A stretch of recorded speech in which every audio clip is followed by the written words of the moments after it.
Welcome everyone to Torah Today Ministries as we continue our series called Pardon My Jargon. And today we are looking into episode number 10. Let me introduce this episode this way. A few years ago, while I was teaching at our congregation, I told the folks that I was going to remove 2 pages from my Bible. I was going to tear them out. And I suggested that they also remove these same 2 pages from their Bibles. And you can imagine someone a little shocked and surprised. But then I took out this page. I went to Genesis chapter 1 and backed up 1 page and took out the page that said the Old Testament. And then I went to Matthew chapter 1, backed up 1 page and took out the page that says the New Testament. These 2 pages and these 2 terms have been so misused, so misapplied, that we need to rip those 2 pages out of our Bibles. So I call this episode Old and New Testament, Christianity's most misguided terms. They have caused so much confusion, so much damage in the way that believers think. So I hope that through this episode we'll get a whole new appreciation for what these terms mean and how we should not misuse them.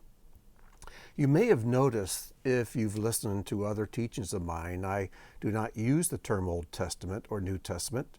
I refer to the Hebrew Scriptures, or the Tanakh, the Torah, prophets, and writings, or to the Greek Scriptures or Apostolic Scriptures. These are much more accurate terms. So let's take a look. The word covenant is the word brit in Hebrew, and the word covenant is diatheke in Greek. The word testament does not appear in the Bible. Testament is a King James word, an archaic word that is sometimes used to translate diatheke, and other times they use the word covenant. It just depended upon the whims of the King James translators. So we're not even going to use the word testament here because it's not really a word that appears in Scripture. We're going to use the word covenant. Brit for Hebrew and diatheke as the Greek original. Now what we must realize is this. The Scriptures from Genesis to Malachi are not a covenant. They are not a covenant. They contain covenants, many covenants. They also contain histories, wonderful stories, psalms, hymns, and songs, poems. They contain prophecies. They contain proverbs by which we should live, and they contain covenants. But the Hebrew Scriptures should not be called a testament or a covenant. That is a misapplication of the term. Likewise, the Greek Scriptures from Matthew to Revelation should not be called a covenant or a testament. It contains covenants, especially one that it discusses, but it also contains letters from Paul to the assemblies, the home churches of the first century. It contains the gospel stories, the histories of Messiah and his words and accomplishments. It contains prophecies, especially like the book of Revelation. And history like the book of Acts. And so, again, these Scriptures are not a covenant, but they contain a covenant, and they discuss covenants. So let's get this firmly locked in mind. The Old Covenant does not equal the Hebrew Scriptures, and the New Covenant does not equal the Apostolic Scriptures. So let's quit calling them this, because you see, if we think of everything to the left of Matthew as being the Old Covenant, and it's canceled out and replaced with a New Covenant, we start to think, well, that Bible is done away and replaced with a new Bible. That God has taken the Scriptures he gave through Moses and through David and the prophets and all the others, that he's replaced his Bible. He's replaced his word with a new Bible, with new Scriptures. And nothing could be further from the truth. That is a horrible way to think of the word. We have to realize that every place where the New Testament refers to the Scriptures It's referring to the Hebrew Scriptures because there were no New Testament Scriptures at the time. So when James says, be a doer of the word, not a hearer only, what's the word he's talking about? He's talking about the Hebrew Scriptures. And when Paul writes to Timothy and tells him to continue studying the Scriptures and how they are profitable for our teaching, our reproof, our correction, our instruction in righteousness, he's talking about the Hebrew Scriptures. It's the Hebrew Scriptures that Yeshua quotes, the apostles quote, that Paul quotes over and over and over again to back up and to reinforce what he is trying to teach. He always looked to his Bible, the Hebrew Scriptures, to support all of his theology. And surprisingly enough, Paul doesn't introduce any new theology in all of his writings.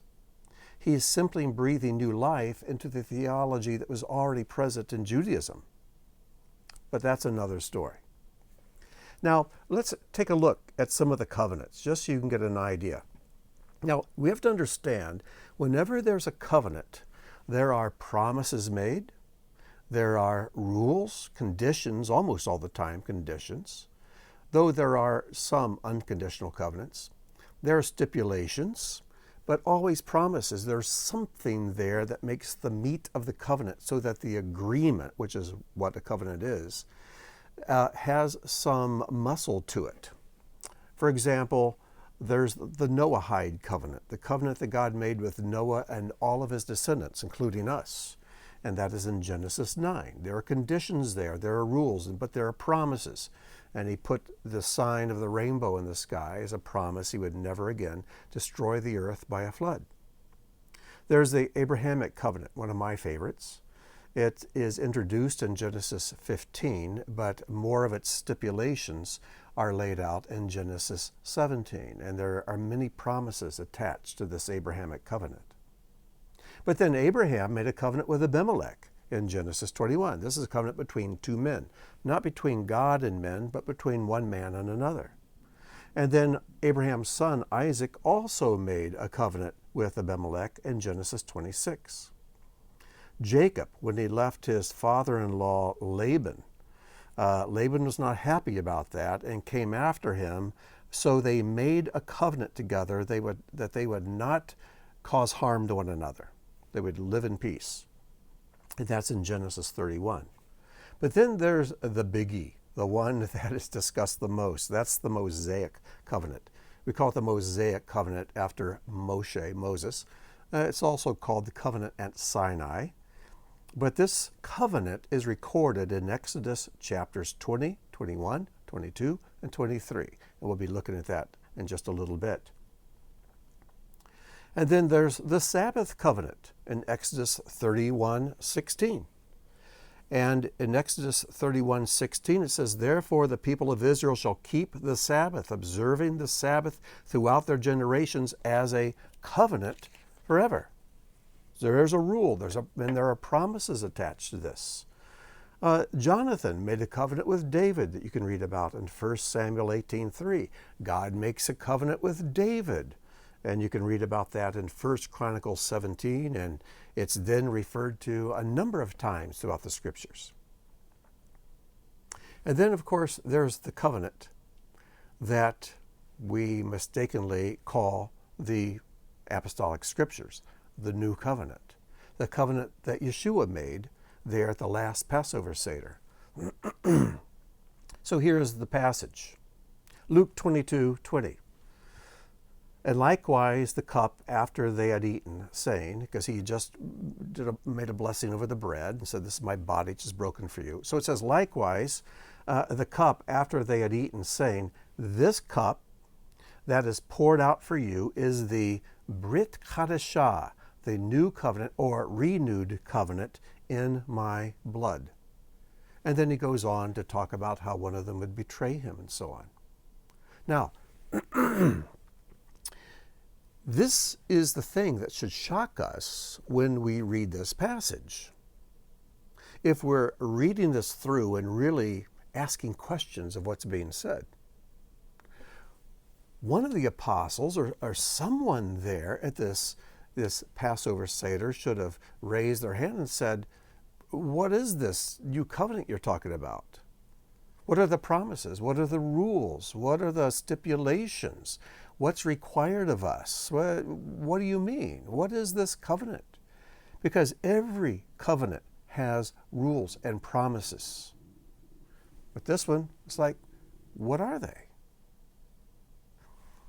So why didn't the apostles question this? Why didn't they ask Yeshua about what this new covenant is? It's because they already knew. Because the new covenant is described in the book of Jeremiah, in chapter 31. And this is a passage that they would have been intimately acquainted with. So the question we want to answer is, what is the purpose of this new covenant? What are its conditions, stipulations, and promises? So if we go back to Jeremiah 31, the only place where we find the phrase Brit Chadashah, new covenant, the only place it is found in the Hebrew Scriptures. So we know that this is what Yeshua is referring to. So let's look at it so we can understand this new covenant that Yeshua is inaugurating with his followers. Here is what it says. Jeremiah 31, starting with verse 31. Behold, the days are coming, declares Adonai, when I will make a Brit Chadashah, a new covenant or renewed covenant, with the house of Israel and the house of Judah. Now let's pay some attention here.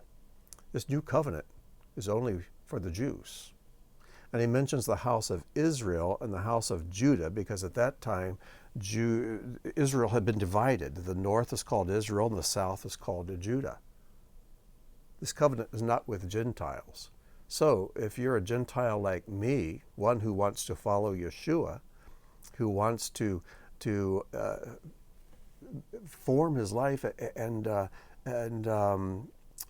to submit his life to our Savior and Messiah, what does this mean for me? Well, that's a question that is answered by Paul, where he talks about how we have been grafted into Israel and thereby become partakers of the promises and the covenants that God has made to Israel. You can read about it in Ephesians chapter 2. But again, that's a story for another teaching. So he says, I'm going to make this new covenant with the house of Israel and the house of Judah. And it's not like the covenant I made with their fathers on the day when I took them by the hand to bring them out of the land of Egypt, my covenant that they broke, though I was their husband, declares Adonai.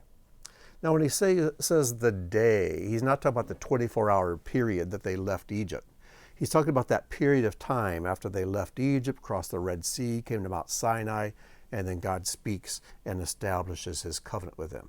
So a day, a yom, is a cycle, a period of events. And it's not always referring to a 24-hour period. But again, a story for another teaching. For this is the covenant that I will make with the house of Israel after those days, declares Adonai. Now, there was nothing wrong with that original covenant.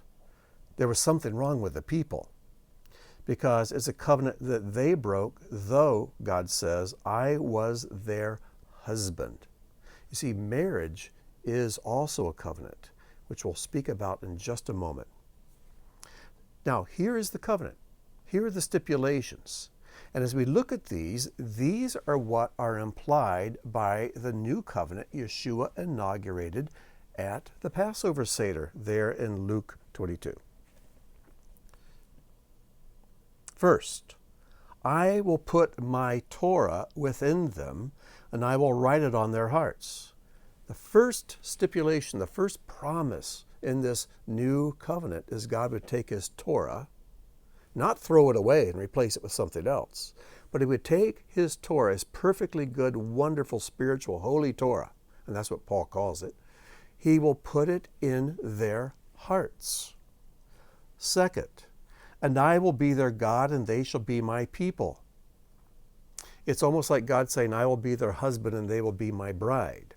In other words, we're going to have a closeness and a unity that I wanted the first time around, but they broke it, and I had to divorce them. But we're going to fix that.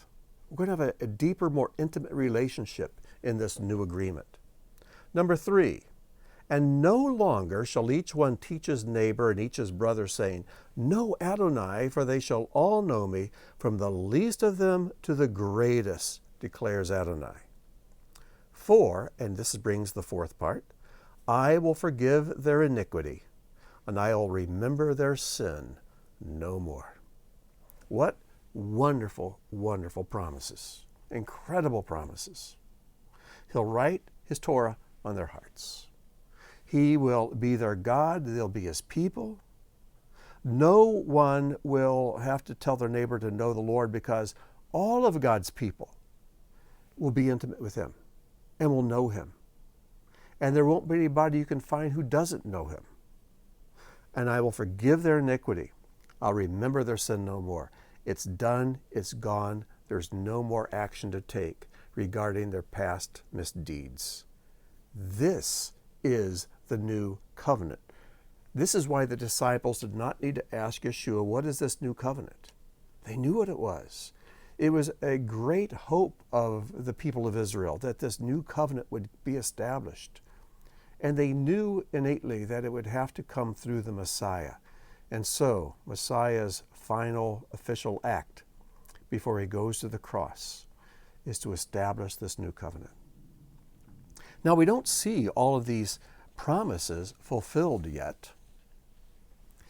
And you won't see them fulfilled until Revelation chapter 21. Read the first 12, 15 verses of Revelation 21, describing the new heavens and new earth. When the new Jerusalem descends out of heaven from God, God wipes away every tear. He says, I will be their God. They'll be my people. I'll be with them. And what he's doing is saying, this is the fulfillment of this new covenant. What Yeshua began by offering that cup, a cup that he still offers today to you and me, what began at that moment in time continues today and reaches its fulfillment in Revelation chapter 21. Now, you notice back in Luke 22, Yeshua offers them a cup and says, drink this. This is the blood of my covenant, the new covenant in my blood. And contrast that with the reading of the previous covenant. In Exodus 24, verses 7 and 8, it says, Then he, Moses, took the book of the covenant. He had written down the rules and promises and stipulations, and these rules became the stipulations of the agreement, of the covenant. And you can read them in Exodus 20, chapter 20, 21, 22, 23. And he read it in the hearing of the people, and they said, All that Adonai has spoken, we will do, and we will be obedient. That's the covenant, the agreement to keep God's rules so they can experience his blessings. We have to understand that the covenant made at Sinai is not a salvation covenant. It's a covenant of blessing. If you keep these rules, these are the things I'll do for you. These are the promises I will keep. It'll be wonderful. But if you break them, here are the penalties. So they make the covenant, say, everything he said, we will do, and we will be obedient. And Moses took the blood and threw it on the people and said, Behold the blood of the covenant that Adonai has made with you in accordance with all these words. When Yeshua made the new covenant, did he throw blood on the people there in the room? Did he take the wine in the cup and sprinkle it on them? No. He said, drink it. It goes inside. See, the old covenant was external. It was not in the people's hearts. It was in the hearts of some of them. We look at Joshua and Caleb, Phineas, and others, and we see they had God's Torah. They had it written on their hearts. They wanted to do it. And that's what it means to have the Torah written on your heart. It means you desire to follow his rules. As Yeshua said, if you love me, you will keep my commandments. It's a love for God that makes you want to please him. And you please him by doing what pleases him. And he tells us what pleases him. he gives us his commandments. And his commandments are not burdensome, John tells us. So, at Sinai, the blood was sprinkled on the outside of them, but it did not penetrate their hearts. What is the new covenant? I will write my Torah on their hearts. And so Yeshua says, this is the blood of the new covenant. Drink it. Put it inside. And then he goes to the cross. And he suffers this horrible death out of obedience to the Father and love for the Father and for us. And while he's on the cross, he says, Father, forgive them. They don't know what they're doing. And on the third day, he rises from the dead. How can you not love such a Messiah? How can you not love such a God who would send his only begotten Son to accomplish this incredible, world-changing event? At the original covenant, an animal was slain, and its blood was mixed with water and sprinkled on the people. But you see, the blood of an animal can't take away sin, and even though an animal can be sinless, it cannot be righteous.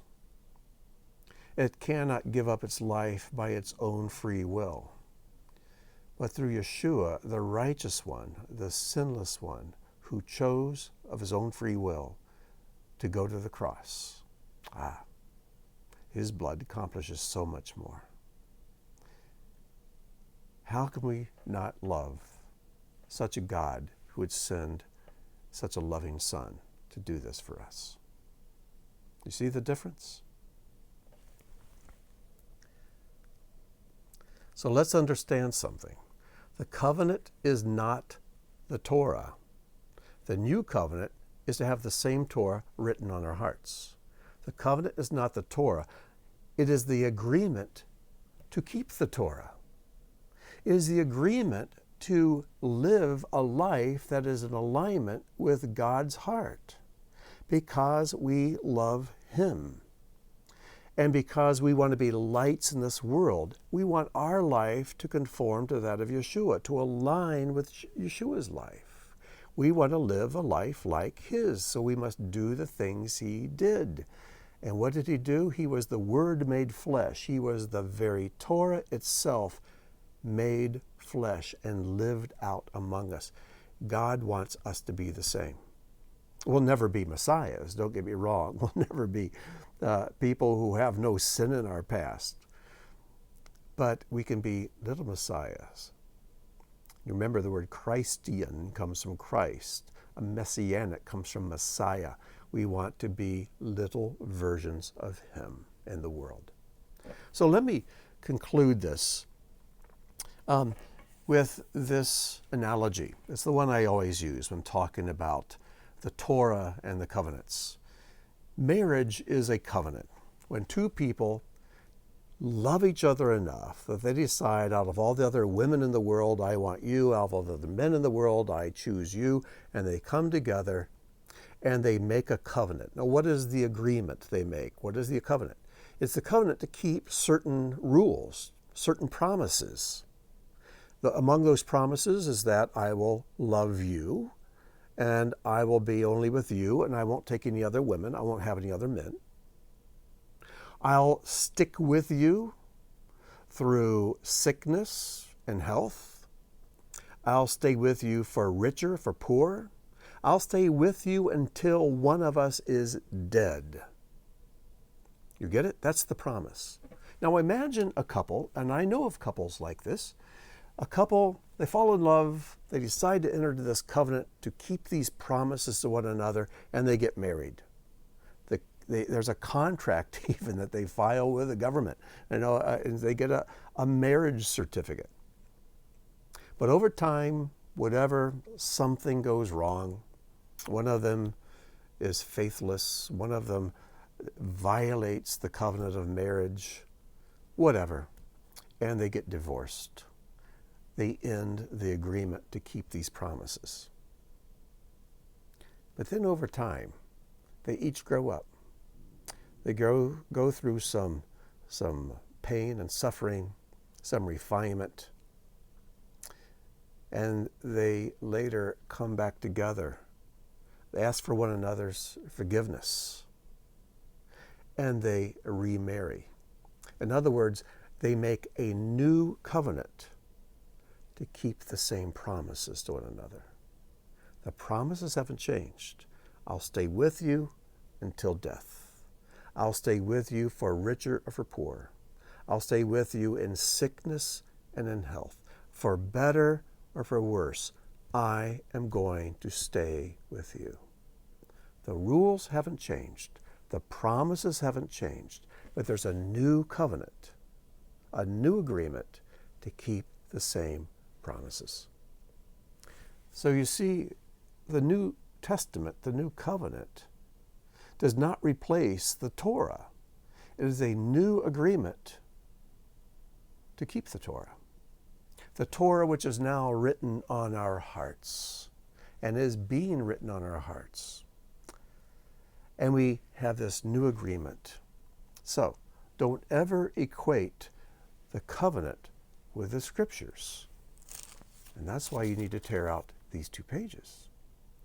Because they're not covenants, they're scriptures. So I hope this has brought some clarity. And I hope that we'll be more careful how we use the term New Covenant and the term Old Covenant. So until next time, I wish you shalom and God bless.